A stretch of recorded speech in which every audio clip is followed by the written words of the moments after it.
किसी को इतना अधिकार ना दे कि वो तुम्हें अपनी उंगलियों के इशारों पर नचाने लगे। दोस्ती करने का मन करे तो खुद से दोस्ती कर ले, मगर किसी दूसरे पर आंख बंद करके कदापि विश्वास ना करे। गलतियां करना इंसान का प्राकृतिक स्वभाव है। गलतियां करना बुरा नहीं है, क्योंकि गलतियों से ही इंसान सीखता है। लेकिन बार बार एक ही गलती को दोहराना जीवन की बर्बादी है। जो बीत गया उसे याद करके क्या फायदा। क्या खोया क्या पाया ये सब भूल जाओ। सोचो कि आगे आप क्या कर सकते हैं। समय थोड़ा ही सही, लेकिन इसका भरपूर फायदा उठाइए। बीते वक्त में की गई गलती को ना दोहराइए। बीता समय भले ही तकलीफ में गुजरा हो, उसे भूलने में कठिनाई होती है, लेकिन याद करके भी तकलीफ ही पाओगे। भूलने की कोशिश कीजिए और एक नई शुरुआत कीजिए। खुशी भीतर से आती है और इसे बाहर खोजने में अपना कीमती समय व्यर्थ ना गवाएं। जब आप भीतर से हार मान लेते हैं, तब आपके असफल होने की संभावना बढ़ जाती है।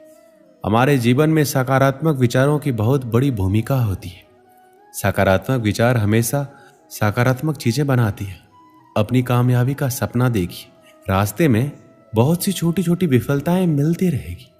हमेशा लोगों को जज मत कीजिए, क्योंकि आप नहीं जानते कि सामने वाला किस तरह के संघर्षों से गुजर रहा है।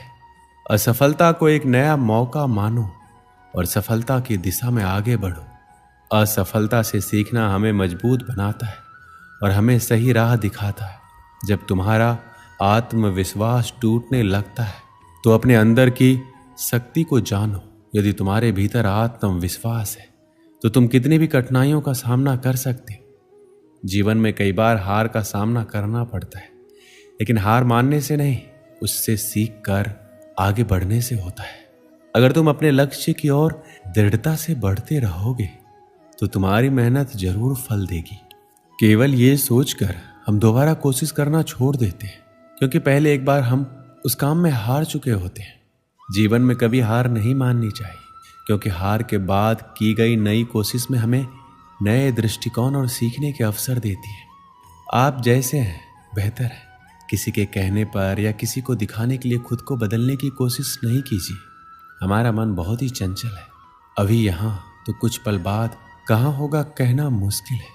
आज हम किसी के प्रशंसक हैं तो कल किसी दूसरे के प्रशंसक हो सकते हैं, क्योंकि हमारा मन भटकने का आदी हो चुका है। आज कोई आपकी तारीफ में कुछ शब्द कह दे तो तुम खुश होते हो, और यदि कोई तुम्हारी बुराई कर दे तो तुम उदास हो जाते हो, तकलीफ महसूस करने लगते हो।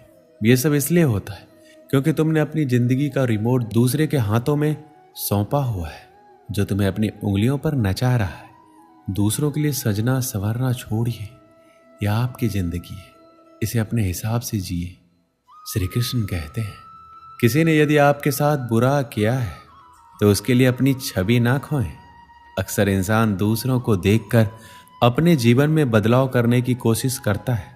यदि आप पूरी जिंदगी दूसरों का नकल करते जाओगे तो जरा सोचिए, आप अपनी जिंदगी कब जियोगे। इस तरह आप अपना अस्तित्व अपने ही हाथों से मिटा रहे हो। कोई आपके साथ बुरा बर्ताव करता है तो ये उसकी समस्या है। आप अपनी छवि कभी भी खराब नहीं कीजिए। यदि आपको लगता है कि कोई आपके साथ बुरा बर्ताव करता है या आपको गलत कहता है, तो बिल्कुल आसान है कि आप उसे अनदेखा कर दें, उस पर ध्यान ना दें और उस व्यक्ति का साथ छोड़ दीजिए। आप पाएंगे कि हालात अपने आप बदलते जाएंगे। जब तक आप किसी की बात को गंभीरता से लेते हैं, तब तक वो आपके ऊपर हावी होता रहेगा, क्योंकि आपके दिलों और दिमाग में उसकी एक छवि बनती जाती है।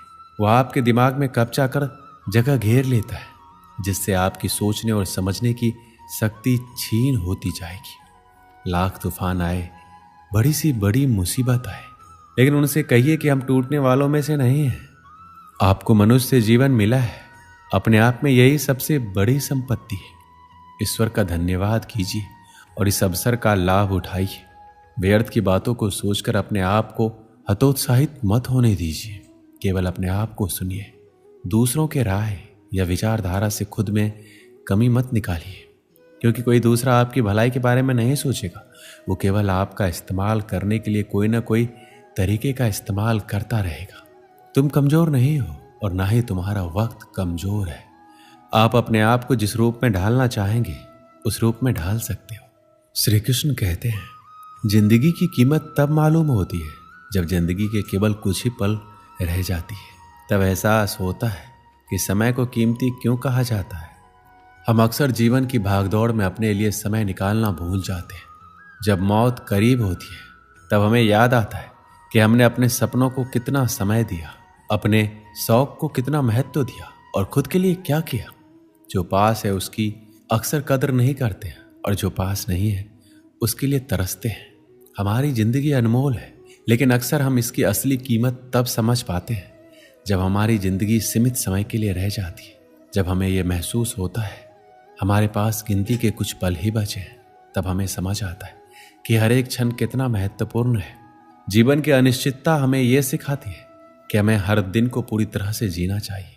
हम अक्सर भविष्य की चिंताओं में उलझकर वर्तमान को नजरअंदाज कर देते हैं, लेकिन जब हमें यह एहसास होता है कि हमारे पास सीमित समय है तो हमें वर्तमान का महत्व समझ आता है। जीवन के आखिरी पलों में हमारी आंखों में दुख के नहीं बल्कि खुशी के आंसू छलकने चाहिए। हमें गर्व होना चाहिए कि हमने अपने जीवन के पलों का भरपूर आनंद लिया और हर क्षण को जी भर कर जिया। जीवन के अंत में हमें इस बात का संतोष होना चाहिए कि हमने किसी का दिल नहीं दुखाया, बल्कि सबके साथ खुशियां बांटने में सफल रहे। हमारे जीवन की सच्ची सफलता यही है कि हम दूसरों के जीवन में खुशी और सकारात्मकता ला सकें। इसलिए ऐसा जीवन जिएं कि अंत में आपको अपने आप पर गर्व हो और आप अपने किए हुए अच्छे कामों को याद करके मुस्कुरा सकें। इस दुनिया से हम एक तिनका भी साथ नहीं ले जा सकते, लेकिन हम इस दुनिया में बहुत सी ऐसी यादें छोड़ सकते हैं जो आने वाली कई पीढ़ियों के लिए कामयाब और प्रेरणादायक साबित हो सके। हमारा उद्देश्य केवल खुद को सफल बनाना नहीं होना चाहिए, बल्कि अपने काम और जीवन से दूसरों को भी प्रेरित करना चाहिए। जब हम दूसरों के जीवन में सकारात्मक बदलाव लाते हैं और उनकी भलाई के लिए काम करते हैं तो हमारी वैल्यू और हमारे जीवन की अर्थपूर्णता बढ़ जाती है। इसलिए ऐसा काम करें जो यादगार हो और आने वाली पीढ़ियों के लिए एक प्रेरणा का स्रोत बने। एक समय की बात है, गुरुकुल में पढ़ने वाला एक शिष्य जिसका अंतिम दिन था गुरुकुल में। जब वो अपने गुरु को अंतिम प्रणाम करके पहुंचा तो गुरुजी ने उसको बदले एक भेंट दी और कहा कि ये एक ऐसा शीशा है जो सामने वाले के मन में क्या चल रहा है सब बता देता है। शिष्य ये देखकर बड़ा प्रसन्न हुआ। उसे लगा कि सबसे पहले गुरुजी को ही देख लेते, गुरुजी कैसे हैं। और जब उसने गुरुजी की तरफ शीशा घुमाया तो उसे गुरुजी के अंदर दुर्गुण दिखाई दिए। उनमें क्रोध, द्वेष, अहंकार भरा हुआ है। और गुरुजी थे तो कुछ बोला नहीं और प्रणाम कर भेंट लेकर चला गया। जब वह शिष्य वहां से बाहर आया और सोचने लगा कि कैसे गुरु है, इनको मैंने अपना आदर्श माना और इनके अंदर ही अवगुण भरे हुए हैं और इन्होंने उन अवगुणों को अब तक खत्म नहीं किया और इनमें बहुत बुराइयां बची हैं। रास्ते में उसे जब अपना दोस्त मिला तो उसे लगा कि दोस्त की परीक्षा ले लेते हैं। उसके पास एक ऐसा शीशा था जो सामने वाले के मन में क्या चल रहा है आसानी से पता कर सकता था। उसने अपने दोस्त को उस शीशे में देखने को बोला और देखा कि दोस्त के अंदर भी बहुत सारे अवगुण हैं। उसका भरोसा टूट गया। दोस्ती से भी आगे बढ़ा एक रिश्तेदार दिखाई दिया। तब उसे लगा चलो इनका भी हाल जान लेते हैं। उनको भी शीशा दिखाया।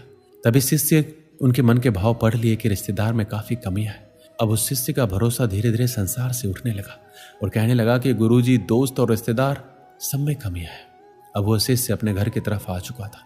जब घर की तरफ बढ़ने लगा तब सोचने लगा माँ और पिताजी में कोई दुर्गुण नहीं होंगे, वो निर्मल होंगे। मेरे पिताजी तो बड़े प्रतिष्ठित है, समाज में भी बड़ी प्रतिष्ठा है। शिष्य घर पहुंचा, पिताजी को सबसे पहले शीशा दिखाया। पिताजी में भी उसको अवगुण दिखाई थी। फिर माताजी को दिखाया, उनमें भी कमियां दिखी। अब शिष्य का भरोसा टूट चुका था। उसे लगा कि वापस गुरुकुल चलते हैं और जल्दी से ये शीशा गुरुजी को वापस सौंप देते हैं। गुरुकुल में जाने के बाद गुरुजी से पूछा कि ये शीशा आपने क्यों दिया? इसमें सबके भाव पता चल रहे हैं, यहाँ तक कि आप में भी बुराई बची है और अभी तक आप निर्मल नहीं हुए। शिष्य की बात सुनकर गुरुजी जोर जोर से हंसने लगे और कहने लगे कि कुछ देर रुको। तब उन्होंने वो शीशा जो था उस शिष्य की तरफ घुमाया और कहा कि अपना चेहरा देखो, और फिर बताया कि देखो कितने सारे अवगुण तुम्हारे अंदर है और तुम्हारा पूरा मन मैला है। कहीं पर भी निर्मलता नहीं थे, सारे अवगुण भरे हुए थे। तब गुरुजी ने शिष्य से कहा, यह शीशा तुम्हें इसलिए दिया था कि तुम अपने आप को देखो, अपनी बुराई और अवगुणों को नष्ट करो, एक अच्छा इंसान बनो। और तुमने पूरा दिन निकाल दिया कि किसमें क्या भरा हुआ है ये देखने में, जबकि ये नहीं देखा कि मेरे अंदर कितनी बुराई भरी है। इस कहानी से हमें क्या सीख मिलती है कि हमें सबसे पहले अपने अंदर के अवगुणों को खत्म करना चाहिए। ऐसा करने पर दुनिया अपने आप निर्मल बन जाएगी। दोस्तों, इस वीडियो में बस इतना ही। मिलते हैं अगले वीडियो में। अपना ख्याल रखिएगा। जय श्री कृष्ण।